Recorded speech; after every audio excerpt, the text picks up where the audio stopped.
Hi everyone, welcome back to our channel, and you're watching episode 2 of our special series with my good friend Lucas here. We are talking about different ways that small to medium enterprises can navigate themselves in the 2020s. How are you today, Lucas? Doing well. It's been, a week since we last chatted. Yeah, going well. Busy week. Oh gosh, yes. It's a little bit like that. It's for any small business owners, it's always a bit of ebb and flow, isn't it? It's like, yeah, you never predict exactly what's going to happen in the week, do you? Oh gosh. Hey, when I was looking into some of the articles, it reminded me of something. Do you remember CDs? Yes, absolutely. I remember. Yep. Remember cassettes and winding them back. Oh gosh, yep, the one that with the carbon tape or something like that. Those are good.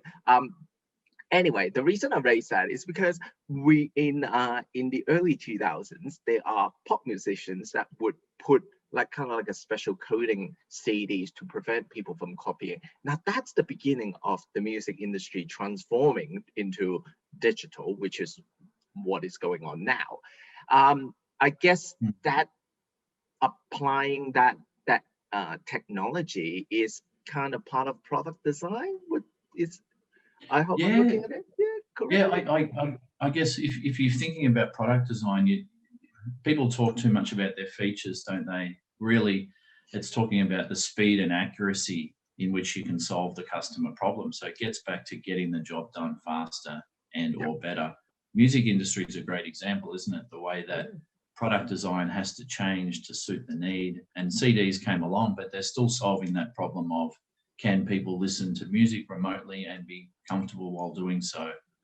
And CDs came along, and of course, some people thought there was a market for CDs and invested heavily into that technology. Others got on board the digital revolution and realized that it's going to be MP3 format.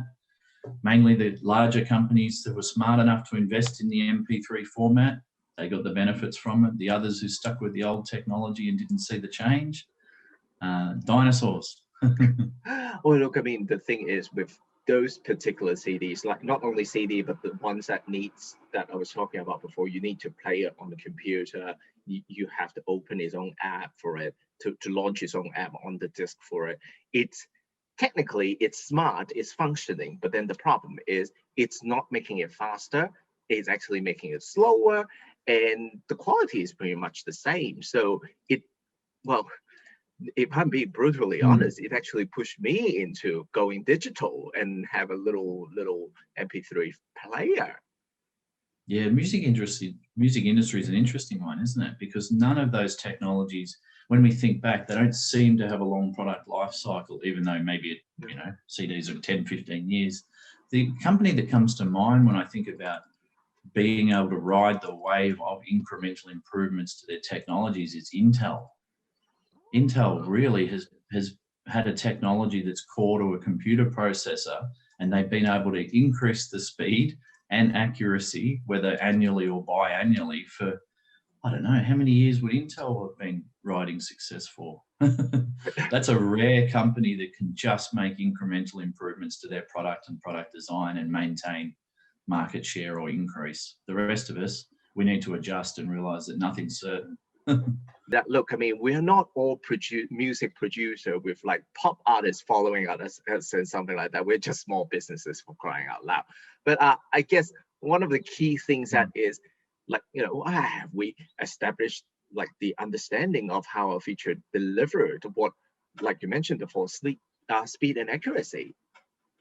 Yeah. So you say that we are small businesses, which we are, and a lot of small businesses, or a lot of businesses in the last 5 years, have put disruptive innovation in the too hard basket, because it's misdiagnosed and it's used to categorize anything that's new, but that's incorrect. And we can apply disruptive innovation ourselves. Disruptive innovation usually means looking at the features and functionalities you've got and reducing it, because the customers in the market are overserved. They don't need any more bells and whistles.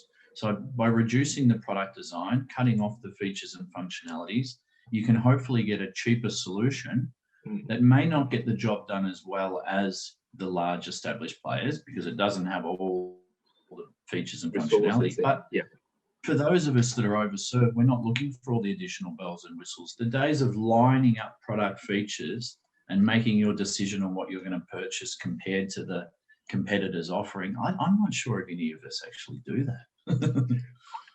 Oh, look, I mean, I think in the 2000s, it's all about what the feature, the list of features. The bigger the list it is, the better it seems. But then I think it educated the customers a little bit better that by 2010s, that people would be like, do I need to pay for all of this? Like, yeah. When I started in strategy consulting, and I had good mentors, this was just the way we would do things. There's two sides to it. One was sizing the market. So we would size the market using things, demographics and geographics and psychographics, which is still valid, right? Now you look at a market based on the job to be done, because you don't want to hit a moving target, which is product. And people don't all make consumption decisions in the same way because of their location or race and nationality. The other thing we would do competitor analysis by taking the client's product and lining it up against 6 other main competitors, and then ticking off features to see which one you had and didn't have.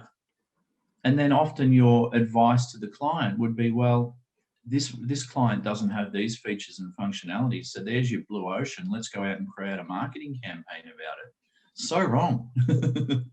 I have to admit, so wrong. Yeah, I must say that myself or some of my friends in marketing that do sometimes receive requests like that. People still do it. If you're getting marketing advice and the first thing the consultant is asking you is about the features and functionalities of your product, walk away.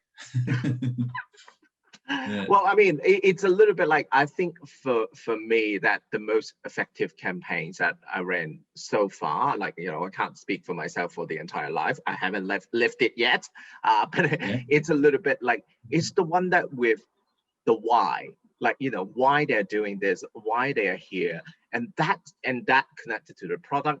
And then kind of like, it's a little bit like the features are like icing on the cake. Why are you focusing on the icing when you have a nice cake? Yep, exactly. That why part that you just mentioned, and that's what we focus on at Newledge. And last week we looked at customer segments. The reason why we're looking at product design today is that it should happen sequentially, that your marketing team understands the user better because they're on the ground talking to them, but they should be working so closely with product design that product design does not design anything unnecessarily. It all has to fit an outcome that the customer wants. And that's often something that's neglected. Your R&D departments, even in medium-sized companies, will work independently, and then your marketers are on the ground and they irregularly sit together and really work it out. As marketers, that you do need to say to the clients, it's like, okay, I do need this time to talk to the R&D people. I do need this time to talk to these people. And yes, it's true. Like, I must say that I'm at the point in my life that I'm fortunate enough that I can be a little bit choosy, which is great. But I would imagine that many emerging marketers, that they might go into the part that they try to do too much to a point that they don't get to understand the R&D and the nature of the product itself before they push it out there. And then unfortunately, it will get to a point that it get a little bit generic. And you know what happened with generic things is a little bit like your clients go online, Google something similar, compare the price with similar or the same feature, and go for the cheapest one. And look, if that's the marketplace that you want yourself in, that's fine. But of course, like, for the purpose of this series, it's a little bit like we noticed that the event of 2020 did wipe out a lot of businesses using that approach. And because they're not as agile, and their narrative can't be adjusted. Well, from a marketing point of view, their narrative cannot be adjusted because, well, they only know their script. They don't exactly know why the product is the way it is. So there you go. It's tough, isn't it? You have to understand the competitors, because you don't want to be blindsided. But then again, once you start looking too close at the competitors, it starts to shape what you do, and that can be dangerous as well. So it's a fine line between, okay, I've done my homework, I know what's out there, but I'm not going to look too closely at that company's features and benefits, because it will instinctively guide what you do. So you need to sort of be disruptive, that you know what's there, but then you're creative and you try to push new ground with whatever you're doing. There you go. There you go. That's a good point. Thank you. We should talk quite a bit about product planning. So obviously, the first question is, well, we would ask is, have you conducted product planning? Yeah, absolutely.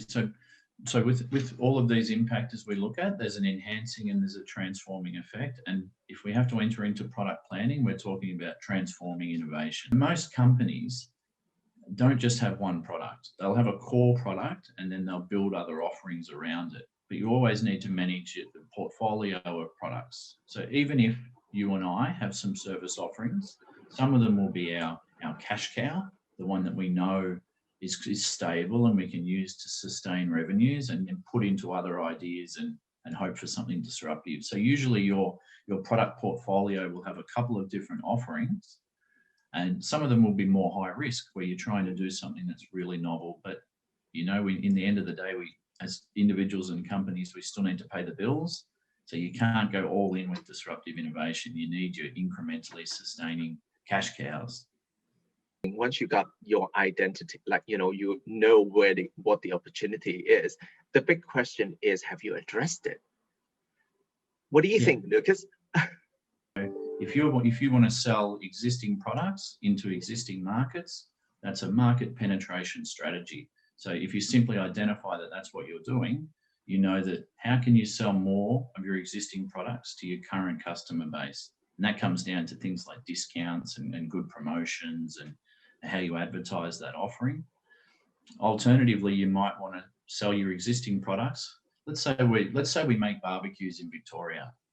Okay, so if we want to sell more barbecues in Victoria, we're talking about a market penetration strategy. If we want to sell our barbecues in New South Wales, we're then talking about market development. Obviously, it's risky stepping into that new market. That's where we have to, assess the potential of the new market.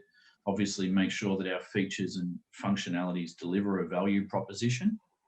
So value proposition, really, we talk about tangible, measurable outcomes to the customer. Somewhere like Australia, you would assume New South Wales would have the same preferences as Victoria. But again, we don't want to be misled by geographics in defining the target market. Hey, you never know, because the two cities may just have really different personalities. But I think, hey, on that barbecue note, that it would be great to have barbecues that are good for apartment living. I mean, it's not even 10 o'clock and I'm already thinking about oh, balcony. Oh, the indoor one, like the Korean barbecues. Yeah, they work well. Definitely. There you go. Sorry, I got sidetracked. Let's continue. All right, sure. Yeah. So product design, if we want to talk about that, it's impossible, again, to talk about new products without talking about markets. Hence why we always talk about the market-facing factors and the technology-facing factors. But one good tool that you use to look at product market opportunities is Ansoff Growth Matrix. It's sort of like an entry-level strategy tool. Yeah. So it's a 2x2 matrix. On one, you've got your new products, and then you've got your new markets. So if it's the same product in the same market, so we're a barbecue manufacturer, if we want to sell more barbecues in Victoria, that's market penetration. Same market, same product or technology. If we then want to sell our barbecues in New South Wales, because we've previously not had a footprint there, we talk about market development. And of course, that comes with some risks. Alternatively, we might want to sell outdoor furniture in Victoria, and that becomes product development. And I guess with product design, that's what we're talking about. We're talking about new products. Alternatively, if we've got a new market and new product, we talk about diversification, obviously the most risky. So with diversification and product development, you're selling new products. So the idea is then, well, how is the customer going to measure the value of these products? And then we can talk about value propositions.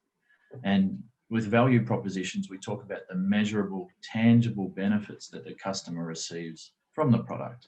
And sometimes that is a smaller, lower scale, easier offering. For example, Dropbox, when they introduced their first product, very sticky product. I've had a subscription for years because it just does the job, right? Exactly. And when they introduced their first product, it was a really good example of a minimum viable product. They just had the 3 or 4 core functionality that appealed to the market, and that's what they released. And they pulled it off really, really well. I would say that Dropbox is one of the earlier SaaS success that get people to get used to using it. Like, for example, productivity or graphic ones like Canva, which I enjoy using. But of course, it is how do I put it? It's a little bit like sometimes that when you want to take the risk of going into developing a new product or going in a new direction, or you do need to do it incrementally, and then at the same time you do need to thinking about, okay, how am I going to do this, and how am I going to match up what the client's looking for, which is like the question of have this created a new value proposition. That's the right word, right? Yep, value proposition, sure. Yep. So we've got 2 new terms. We've got our minimum viable product, or MVP, and we're talking about value proposition. Minimum viable product for SaaS companies, I'm wary. I tend to think that, I deal mainly with manufacturers with tangible products like, food tech and med tech. For those companies with really amazing products that they've developed that are real and tangible, minimum viable product's really important to get that feedback. Because if you get stuck in the redevelopment cycle, because obviously you've got more capital intensive resources when you produce and make goods, it's more expensive. But for SaaS companies, I'm reluctant to say that we really deserve to release minimum viable products that are crappy. It just pisses people off. Well, hey, if it is horrible, no one's going to touch it. So we might not even know it. But some of the, if you look at lean canvas and business model canvas, what they subscribe or what they tell people is that you just get the bare skeleton out there, and then you get people using it, and they'll give you constructive feedback. And from my experience, unless they're family and friends, you're just going to make enemies. It's an interesting thing, because if you just only have family and friends, it would just be a positive echo chamber. So you may not get the most realistic but the kindest comment, which is lovely. But then is it useful? That's another thing. But then if you got the enemies to say shit to you, that actually you might be able to pick 1 or 2 bits to improve yourself. That reminds me of a project that I've done quite a few years ago, that kind of like back in Hunter Valley. It was a festival, an art festival. It was really good. But what was a big flaw, if you may, is that particular year that the organizers somehow, for some reason, decided to add a kind of like a degustation tour, which it sounds great in theory, but what I found that is it was failing to understand the audience, the clients that attended this festival, because even though that they've been around for about 10 years at that point in time, that they didn't really have a good understanding of what their customers are. Many people go there just want to have a nice weekend with their family and things like that. In my opinion, that I think even if they do kind of like a musical concert or like a pop concert or something like that, that would be really suitable for these family audience and clients. But then a degustation would be like, it sounds great in theory. If you watch those TV shows like Country House Rescue or something like that, fabulous idea. But then it only fit one small segment of their clientele, and then they unfortunately alienated the family clients, because I don't know, I'm presuming, I don't have kids, but then I would imagine that if a family of 4 with 2 kids and 2 adults, they don't have the patience to go through the degustation, to go to one winery to another and have a meal. It's not their market. So, and I think unfortunately that's I was commissioned to write a report for the for the Yeah. funding body. So basically, I just explained this to them. It's like, it was a very well-intended idea, but Yeah. sometimes when you have an idea, you do need to see, like you said, are we creating new value propositions Yeah. to the customer? Because if not, even if it's a great idea, it Yeah. may not be beneficial for what your business is doing. Yeah, and you may have just hit the nail on the head and identified that market perfectly then, because you said that it is families. Yep. Maybe they just want to have a nice weekend without any drama, and they Yes. don't want to spend too much money. That could be the market, the definition of the market. Exactly. Well, I mean, that's why it's a little bit like, an outdoor concert or carnival, like you charge $20 per head or something like that. That's a price range that is compatible Yeah. to the customers. And trust me, they hate me. They hate me for saying look, that. There's nothing. It's hard to. They say kill off your darlings. So if you're developing a product or an offering and you're in love with what you've developed, and you might be because it's clever, Yeah, but it is. if it's not fitting that value proposition, it should be culled. Look, I mean, trust me, I think if that particular festival was targeting a different demographic of people of a different income range, that degustation idea would be fantastic. But unfortunately, it should be something completely separate because they are not matching the clients at the time. And look, I mean, I know they hate me, but then I don't give a crap. I got paid to do a report and just kind of like, just investigating what the F is going on. And that's why. Yep. Yeah. You're not going to get too much repeat business just telling everybody that their baby's beautiful. Sometimes you've got to deliver the hard truth.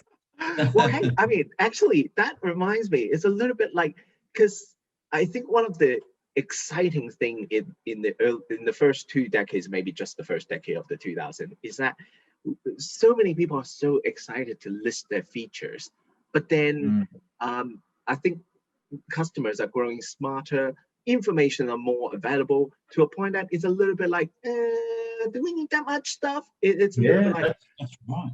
Yeah, and And I when you imagine. Sorry, you go first. You go first. When you're even when you're listing features, say you've got your website, you've got your offering, and you want to list your features because you know it's a great feature, you still have to bring it back to the benefit to the customer. So it'll almost be 2 lines. It's like, this is the feature and this is the benefit. As long as you can do that, because you just have to think, the person reading it's not going to be impressed now, particularly with SaaS products. We've all got SaaS products, right? That's, if you fall in love with the fact that you've got a platform, you're on a downward slide pretty quick. It's a little bit like falling into the rabbit hole, and it's just kind of like, I think if anyone asked me, like, just kind of like, what are SaaS products? I was like, well, if you can run your stuff on the internet browser, then you're probably using SaaS. Yeah, I mean, it's essential. And Newledge is a SaaS product, and I rarely go down that path of talking about those features and functionalities, but you've got to get it right. And the only way to get it right is to make sure that that value proposition is tangible, measurable outcomes to the customer, and iterative development, not putting a minimum viable product out there that you think, hey, everyone's going to be so excited, I've got a platform, they're going to love to trial it. Get the product as close to right as you can with the budget you've got, and have done your homework previously so you really understand the market, and then talk about testing it with the customer and iteratively redeveloping or refining. I think many company or organizations that I think I mentioned it before, maybe in a different video, is a little bit like, sometimes when they are trying to do something different, they just throw everything to the wall and see what sticks. No, unfortunately, it's a little bit like, we don't have unlimited money. Like, none of us have unlimited money. So it's right. Particularly for SMEs, it actually can be lethal to approach it that way. And actually, I wonder, Lucas, or like even for yourself or some of the R&D people that you worked with previously, have you got to a point that have you ever have an interaction is a little bit like, people find it difficult to kill off a product or kill off an idea because they've been loving it and working on it for like years, and they like, I would imagine the excuses would be all over the places. They come in all shapes and sizes, isn't it? Yeah. Yep. A really interesting one. There's a company that worked for down in Lara, and they make radiators for heavy diesel machinery like off-road, on-road, big mining vehicles, trains and trucks. And there was new regulation coming in that you weren't actually allowed to use the lead solder anymore. So half of their team was wanting to completely redevelop their core product and core materials and technology around that. And sure, it would have worked. It would have taken a few years, but they would have met the regulation. The consultant came in and I worked with them, and we found out that they were actually able to, within their own production environment, produce the lead-free solder and heat the product, or allow the product to be heat insulable at the level with what they already had. So that went from costing them about $30,000 in advice to who knows how many hundreds of thousands to go into product development. And the time. But somebody would have been upset that their baby wasn't put on the product portfolio list for development, for sure. Oh, well, look, I mean, the thing is, sometimes that we need to be like, look, how do I put it? Look, I mean, it's a little bit like, if you look at different businesses, like businesses have been around a long time, is that they need to reinvent themselves regularly anyway. So it's a little bit like, sometimes for people in operation or such as that, it is one of the tricky bit is kind of like get over that psychology of killing off their babies. Yeah. You know, and once you commit to it. On the other hand, so that was a real incremental innovation that was sustaining, but they had existing customers, so that was okay. Alternatively, in engineering tech, this other company, they made components for high performance engines. Now, they actually entered into 3D additive manufacturing to make the part that was previously, made with traditional materials. So that's a whole new product design, transforming product design innovation. Very successful. Now they're a really, really successful company. But to commit to that, you've got to know a lot. You've got to know what the demand is. You've got to know that you've probably got key customers locked in to pay for that product development. So that's there. Two alternative ways of looking at product design. You've got your enhancing and transforming, both positive effects of innovation. So, and on that note, I hope that you find something useful for your own businesses when you are thinking about your product or service design and how you can do the way that you do it, and also how it may match up with your clients or not. Now, as usual, that if you find this useful, please consider watching another video. There's more videos from this series, or I have done another bunch of videos interviewing Lucas about Newledge. And of course, that Lucas, if people want to reach out to you about Newledge, how are they going to find you? Yeah, I think for now, you can just email Lucas, Lucas, @newledge.io, or you can visit it obviously on our website. Always, LinkedIn's the only social media channel I use at the moment, so contact me through LinkedIn. It'd be great. Fair enough. Hey, I mean, you don't need to use every single platform. You just use the one that's right. For you. Not too many features and functionalities, not required. Just imagine that if you have like 16 apps on your phone, that it's like on the same page, that all of them are. Just imagine that if you got one inquiry from each of them. Oh gosh. That's right. Yeah. Well, I guess next episode will be back from the customer market point of view again, isn't it? Yeah. So what are we looking at next? Next, we're back to customer to market facing capabilities. And this is a really interesting one. We're going to look at customer or market applications. So really we're talking about, okay, you've got your product here and it's working in this market. How can we then apply it into adjacent markets? Well, how does it apply? And it's a really interesting topic. Like reaching out to the whole new land. Well, new-ish, like potentially. Nearby. Reach out to the next town. Well, anyway, so thank you so much, and thank you, Lucas, and thank you for the audience for for watching this, and also all of our contact details are underneath this video. And yeah, so everyone have a great day ahead. If you are watching wherever you are, have a nice morning, or have a nice afternoon, have a nice evening. Yeah, thanks to Chatty Curator. Thanks, mate. Thanks, Lucas.